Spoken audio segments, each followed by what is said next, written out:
Perjanjian Baru, yaitu dari Tesalonika. Dari Tesalonika 1 Tesalonika 5 ayat 18. Saya baca untuk kita semua, demikian bunyinya. Mengucap syukurlah dalam segala hal, sebab itulah yang dikehendaki Allah di dalam Kristus Yesus bagi kamu. Saya ulangi, mengucap syukurlah dalam segala hal, sebab itulah yang dikehendaki Allah di dalam Kristus Yesus bagi kamu. Tuhan bersabda, berbahagialah bagi kita semua yang telah mendengarkan firman Tuhan, bahkan memberlakukan dalam kehidupan kita hari lepas hari. Amin. Bapak dan Ibu yang dikasihi Tuhan kita Yesus Kristus, saya rasa kita semua setuju ya, kalau Tuhan itu tidak pernah berubah. Tuhan Yesus itu tidak pernah berubah sekarang sampai selama-lamanya. Janji Tuhan juga begitu Bapak dan Ibu, janji Tuhan tidak pernah berubah sekarang sampai selama-lamanya.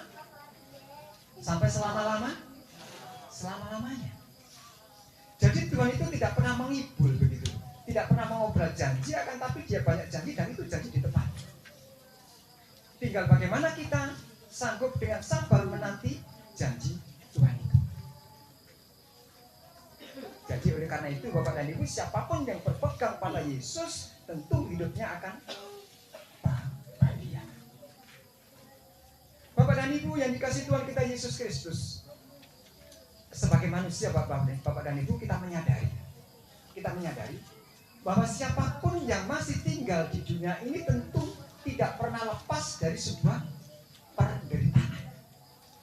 Siapapun yang tinggal di dunia ini, apapun itu orangnya, hitam putih kulitnya, tua dan muda usianya, semua tidak akan bisa lepas dari sebuah permasalahan hidup. Baik itu masalah ekonomi, masalah keluarga, masalah pasangan hidup, masalah pergaulan sosial, semua akan menghadapi yang disebut persoalan hidup. Jadi siapapun yang masih tinggal di dunia ini tidak bisa lepas dari permasalahan hidup. Gini buatan gini. Jadi berat dan ringannya persoalan hidup itu tergantung pada diri kula lan panjenengan sedaya. Ono sing beban hidupnya berat, ada yang beban hidupnya itu sedang-sedang, ada yang beban hidupnya itu ringan. Ada juga yang tidak mempunyai beban hidup. Siapa kira-kira? Manusia yang sudah tidak mempunyai beban hidup itu manusia yang sudah mati, sudah istirahat. Dia tidak berpikir, dia tinggal hidup bersama Tuhan, tinggal tunggu janji Tuhan. Oleh karena itu kita bisa menggarisbawahi bahwa siapapun orang yang masih tinggal di dunia ini, kita bersama-sama mempunyai beban hidup. Ya sekarang yang menjadi persoalan bagaimana kita bisa memanage, mengelola, bahasa sekarang mungkin agak keren, memanajemen persoalan itu menjadi baik. Kan itu. Bagaimana caranya agar kita bisa menata beban-beban hidup itu menjadi yoga aku takut menang menurut. Saudaraku dikasih Tuhan, saya banyak pernah membaca sebuah artikel itu, artikelnya para psikolog begitu bahasa kerennya, itu menuliskan Bapak Ibu. Ada satu cara untuk mengurai beban hidup yang diemban atau dirasakan oleh manusia. Untuk mengurai, bukan menghilangkan loh Bapak dan Ibu. Saya pernah membaca artikelnya para psikolog begitu. Ada satu cara untuk meringankan, untuk mengurai beban hidup setiap manusia yang ada di dunia ini.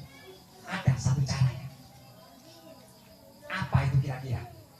Ada yang bisa jawab? Untuk mengurai beban hidup setiap pribadi yang ada di dunia ini ada satu caranya.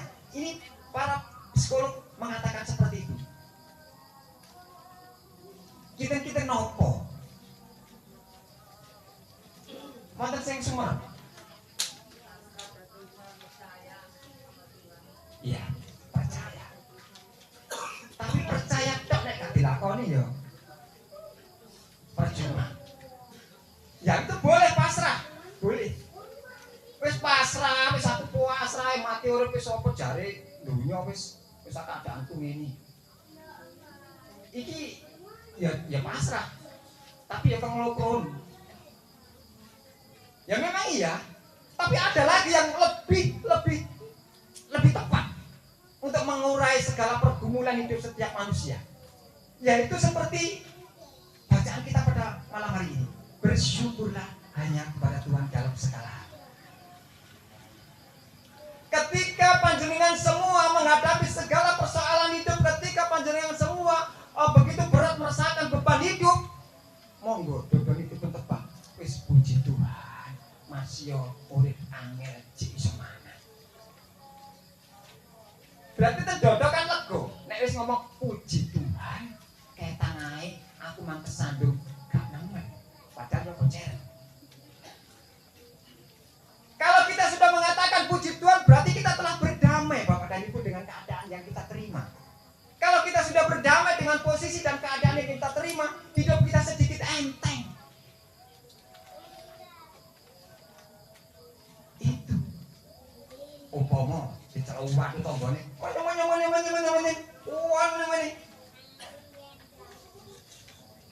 Ya bersyukur aja. Karena kita mengatakan bersyukurlah dalam segala hal. Dalam artian kita susah harus bersyukur, senang harus bersyukur, kan begitu. Masa dicelati ya bersyukur oleh nyatu, ya iso lereng. Tahu mah, dicelati teh anak konek petuk tak bengkolan. Nah ini rasa syukur gak ada begitu loh.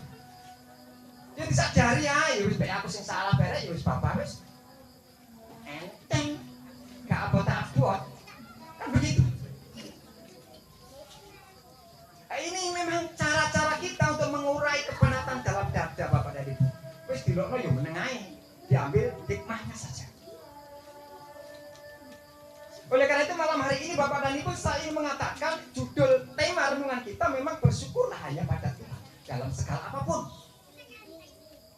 Dan nanti kita bisa menilai siapa orang-orang yang suka bersyukur. Kita ketahuan nanti. Saya akan menyampaikan ada 7 kriteria orang yang suka bersyukur. Kalau kita diantaranya nggak mempunyai 7 dari kriteria itu, berarti kita bukan orang yang suka bersyukur. Nanti kita bisa melihat apakah saya ada di dalamnya. Saya bacakan. Ada 7 kriteria Bapak dan Ibu orang yang suka bersyukur. Karena tema renungan pada malam hari ini bersyukurlah kepada Tuhan dengan segala hal. Yang pertama, orang yang suka bersyukur itu orang yang tidak atau jarang mengeluh. Jadi orang yang suka bersyukur itu orang yang jarang mengeluh. Bukan berarti ikut Tuhan, bukan berarti orang Kristen tidak boleh mengeluh. Orang Kristen boleh mengeluh, itu manusiawi Bapak dan Ibu. Boleh mengeluh. Aduh, aku mau kesandung wol berjalan terak. Ya oleh, gak masalah. Memang sakit. Gak apa-apa. Tapi ya jangan mengeluh itu terus-terusan gitu loh. Boleh mengeluh, itu manusiawi, manusia sekali. Aku udah semua ngeluh buat tukang obat ya. Ya wajar, memang dia sakit. Ya kita bantu. Tapi terus jangan mengeluh tiap hari tiap detik mengeluh. Wah, ini ciri-ciri orang yang nggak bisa bersyukur. Soalnya ngeluh terus. Kemudian yang kedua Bapak dan Ibu, saya mengatakan bahwa ciri-ciri orang yang suka bersyukur ialah orang yang bisa melihat dari sisi positif dari setiap persoalan yang dihadapi. Ya tak? Enak kalau kita bisa melihat. Masih mari dicelatu tonggone orang ganti nyatu. Iyalah ya wis Bapak, aku tak ngalahi. Jadi dari positifnya yang kita ambil. Dari sisi positifnya. Masih aku dilok-lokno bojoku, aku tak ngalahi rumah tangga cek ayem. Contohnya kan begitu. Terus dilokno dikongkon lapo-lapo yang anu tae ben rumah tanggaku gak tukaran. Nah, kita ambil positifnya, nah diambil negatifnya, dicelatu gantinya aku, dilokno ganti ngelokno. Lah, terus dadi opo? Rame. Nah, ini Tuhan gak mengendaki. Kemudian yang ketiga Bapak dan Ibu, orang yang suka bersyukur kepada Tuhan dengan apa adanya yaitu orang yang tidak minder, pede, gak geeran. Dilokno rumangsa gak dilokno, sing ngelokno cek gregeten dhewe. duit. Nah, ya ta. Wis koni ngomong-ngomong gak ngerakan blas dah. Yes.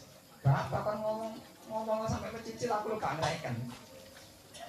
Ini contoh orang yang tidak mudah sakit hati, orang yang tidak minder. Nah, berikutnya yang keempat Bapak dan Ibu, orang yang suka bersyukur yaitu orang yang suka berterima kasih. Orang yang suka berterima kasih. Jadi orang yang suka bersyukur kepada Tuhan itu orang-orang yang kebiasaannya berterima kasih. Jadi oleh karena itu kita saat ini sebagai orang tua memang harus sudah saatnya mendoktrin anak-anak kita agar bisa berterima kasih. Jadi, saya punya cucuku kayak gini kecil nih. Kalau tak kasih apa-apa, makasih, sudah terbiasa.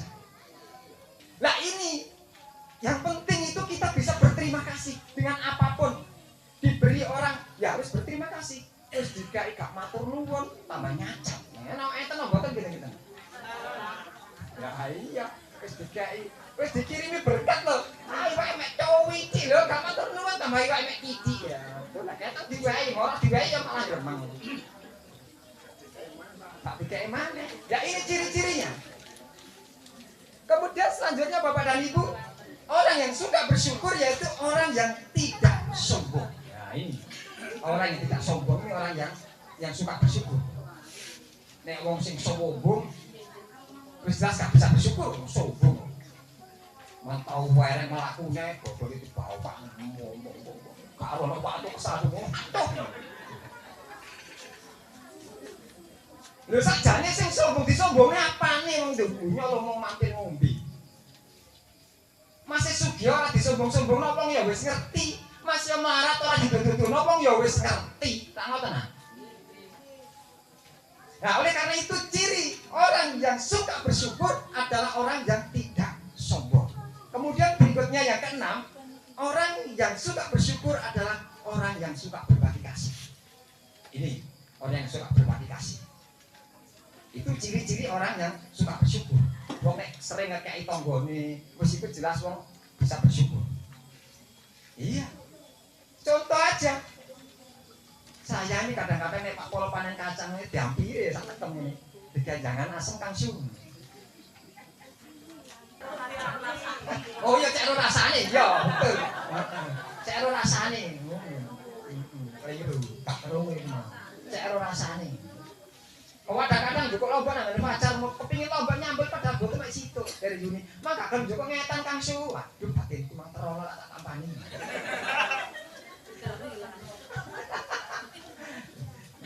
Berarti orang yang suka bersyukur, orang yang suka memberi.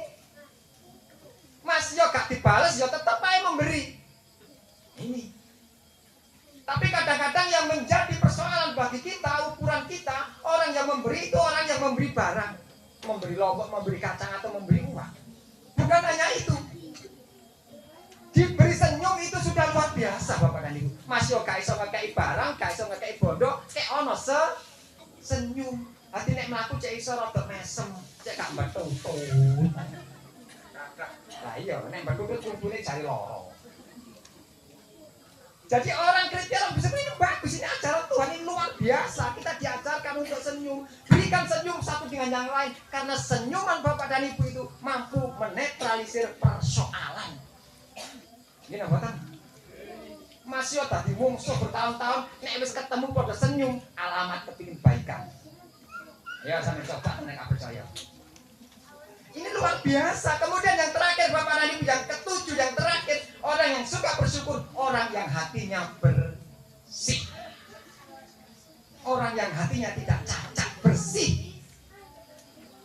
Bagaimana caranya? Hati kita semua di dunia ini kadang-kadang juga tidak sebersih yang diharapkan Tuhan. Tuhan Maha Pengampun Bapak dan Ibu. Tuhan mau memaafkan segala dosa dan kesalahan kita, dan Tuhan mau membasuh setiap hati orang yang percaya kepada Tuhan. Dibasuh hatinya, disucikan, dibersihkan dengan darahnya. Jadi pulau panjenengan semua ini sudah dibasuh oleh Tuhan, sudah dibersihkan oleh Tuhan. Oleh karena itu malam hari ini mari kita bersama-sama bersukacita, bersukaria menyambut pesta Hari Raya Undo-Undo yang besok akan kita rayakan bersama. Malam hari ini malam yang luar biasa. Saya baru kali ini sejak kita berpisah, Simon Selatan dengan Simon Utara ini berjumpa. Wah, kewongi. Loh. Sebetulnya juga ada kerinduan seperti ini. Luar biasa. Bisa masak bareng, mangan bareng, urunan bareng, dipangan bareng. Syukur alhamdulillah. Apa dikembalikan? Jangan dulu. Ya, momen-momen tertentu begini juga gak apa-apa. Dikembalikan ya gak apa-apa, yang penting ada kesepakatan kan begitu. Tapi ini luar biasa sekali. Ini kalau bukan Roh Kudus yang bekerja, kalau bukan rasa syukur kita yang luar biasa kepada Tuhan, gak akan bisa ketemu seperti ini. Akan yel-yelan terus, aku mau ngidul, aku mau ngalor, kok dheweku kijolan, kok dheweku ketuker ya ampun. Ini yang terjadi. Jadi manusia yang dipikirkan hanya ya seperti itulah. Oleh karena itu ajaran bagi Bapak dan Ibu semua juga bagi saya malam hari ini sungguh luar biasa. Kita harus tetap bersyukur. Bersyukur dalam segala hal. Siap Bapak dan Ibu? Siap juga mengarak odo-odo kita besok? Siap. Terima kasih Tuhan Yesus memberkati. Amin.